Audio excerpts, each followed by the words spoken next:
144 বছর পর আকর্ষিত মহাকুম্ভে গিয়ে নিখোঁজ কাঠির পবন কুমার। উৎকণ্ঠায় পরিবার।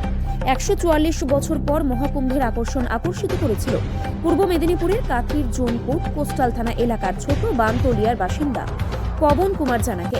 সোমবার মহাকুম্ভে গিয়ে পৌঁছেছিলেন তিনি। পরে পুণ্যস্নানের সময় হুড়োহুড়িতে হারিয়ে যান তিনি। এখন কোথায় কি অবস্থায় আছেন তা জানেন না পরিবারের লোকজন। ফলে উৎকণ্ঠায় দিন কাটছে পরিবারের লোকজনদের। অঞ্জলি জানা। আপনার শ্বশুরমশাই কবে গেছিলেন? বাড়ি থেকে গেছিল রবিবারের ভোরে, আর কলকাতা থেকে রওনা দিয়েছিল রাত্রিতে।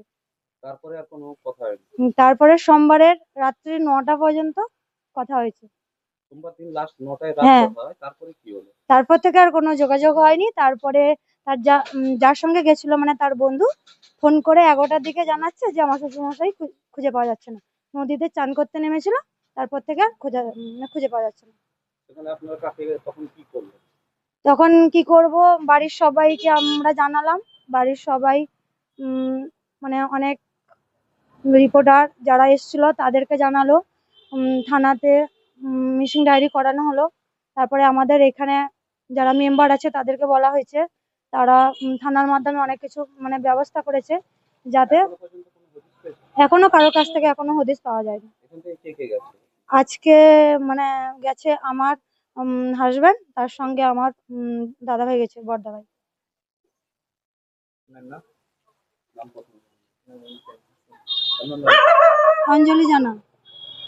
আচ্ছা, যিনি নিখোঁজ হয়েছেন ওনার নাম কি? উনি কে হন আপনার? কবে গেছিলেন? 5টায়। তো আপনাদের সঙ্গে যোগাযোগ কতক্ষণ ছিল? যোগাযোগ ছিল সোমবার রাত 9টা পর্যন্ত। সোমবার রাত 9টা পর্যন্ত। তারপর থেকে কি আর কোনোভাবে যোগাযোগ করতে পারেননি? না, উনি একা গেছিলেন না সঙ্গে? ওনার বন্ধুর সঙ্গে গেছিল। তো ওনার বন্ধুরাও কোনো উত্তর দিতে পারেনি ওনার? না, ওনারা বলছেন যে স্নান করতে নেমেছে, দেখেছে, উঠেছে, যে স্নান করে যে উঠবে ওটা দেখেছে। মানে তার স্নান করার পর থেকে আর খুঁজে পাওয়া দেখতে পায়নি। তো আপনারা ওখানকার যে সমস্ত হেল্পলাইন নম্বর রয়েছে তাতে ফোন করেছিলেন? হ্যাঁ, যোগাযোগ করেছিলাম, কোনো উত্তর পাননি। তো আপনার কি মনে হচ্ছে যে এই যে স্নানের মধ্যে এই যে জিনিসগুলো ঘটলো, এর মধ্যে কোথাও কি মানে ব্যবস্থাপনার কোনো ত্রুটি থেকে গেছে যার ফলে এত বড় ঘটনা? সেটা তো বুঝতে পারছি না। এবার উনি যে ওনার কাছে ফোন নাম্বারও নেই, উনি মোবাইল নাম্বারও জানেন না বাড়ি। ব্যাগের মধ্যে ছিল। এবার ব্যাগটা যে তার বন্ধু গেছিল ওনাকে দিয়ে স্নান করতে নিয়েছিল। ওনার কাছে আছে শুধু গামছা, গামছা করে স্নান করতে নিয়েছিল। এছাড়া আর ওনাদের কিছু? কিছু নেই।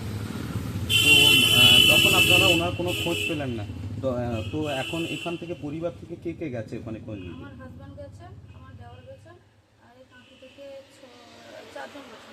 4 জন? 6জন গেছেন। মানে আজকে সকালে বেরিয়ে হ্যাঁ, গেছে? 8:30টার সময়।